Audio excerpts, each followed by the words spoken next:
Marco García había sido condenado a una pena de 20 años de cárcel por un adeudo con el licenciado Mariano Paredes. Estaba visitando en el área de castigo a Felipe, que había sido empleado del penal, pero ahora estaba preso y castigado. Marco García lo conoció cuando entró en la penitenciaría porque Felipe era el ayudante del doctor Herrera, uno de los médicos de ahí. Cuando Felipe comenzó a criticar sus procedimientos, el doctor Herrera lo acusó de robo e hizo que lo encarcelaran. Felipe le contó a Marco García que el doctor Herrera y Mariano Paredes eran amigos y se habían puesto de acuerdo para hacerle la vida lo más dura posible dentro de la penitenciaría de San Javier. Marco notó a Felipe muy alterado. Le preguntó que qué era lo que lo tenía así y Felipe le dijo que tenía miedo. Por su trabajo había visto cosas horribles. Le dijo que si la vida no es justa, las autoridades y el personal de la penitenciaría menos, y que muchos presos no podían salir de ahí ni aunque estuvieran muertos. Marco dijo que todos sabían que muchos presos donaban sus cuerpos para los experimentos de las autoridades del penal, y había una colección de más de 60 cráneos ahí. Felipe le respondió que no se refería a eso.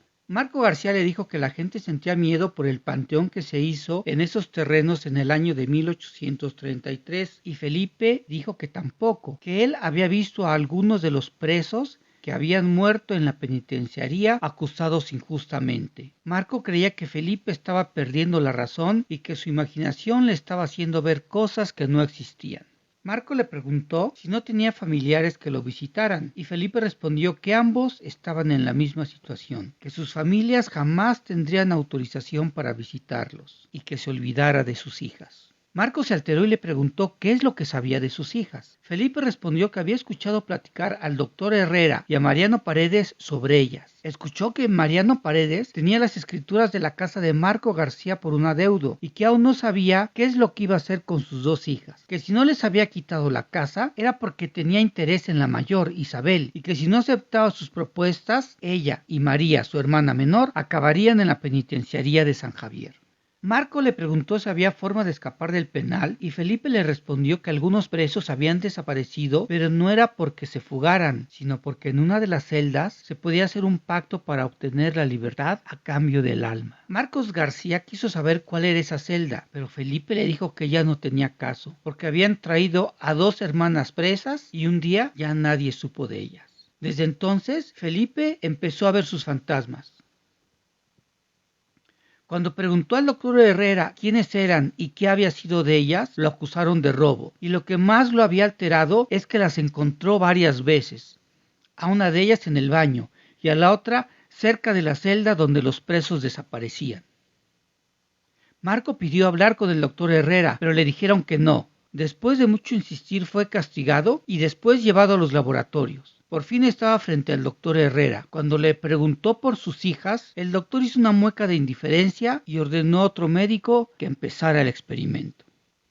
Una mañana, pasado el mediodía, tocaron a la casa de Marco García. María, la menor de las hermanas, salió y quedó sorprendida al ver a su padre. Marco le dijo que solo pasaba rápido para ver cómo estaban. Iba a buscar al licenciado Mariano Paredes y después regresaría. Las hermanas no tuvieron oportunidad de decir nada y solo vieron alejarse a su padre.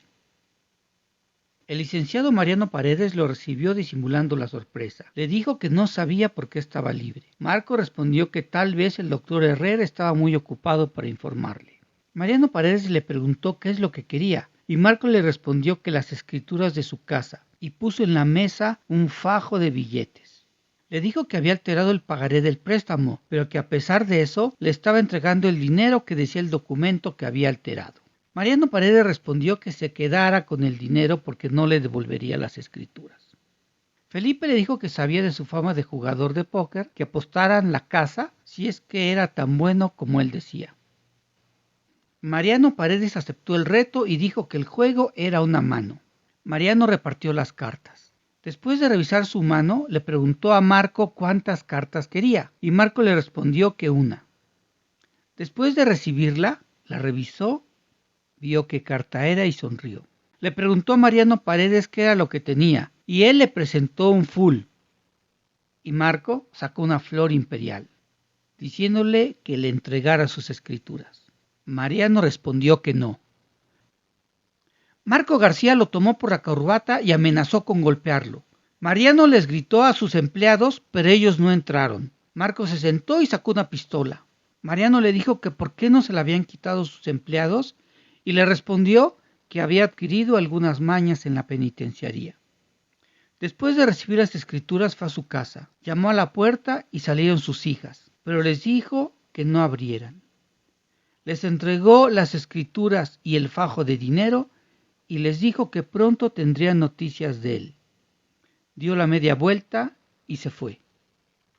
Al otro día llegó el doctor Herrera. Les dijo que venía de la casa del licenciado Mariano Paredes, que había ido a darle una noticia y que al escucharla Mariano Paredes cayó muerto. Ahora era el turno de decírsela a ellas. El día anterior, muy de mañana, su padre había sido usado en uno de los experimentos de la penitenciaría. Le habían inyectado una sustancia experimental y murió de inmediato gritando el nombre de sus hijas.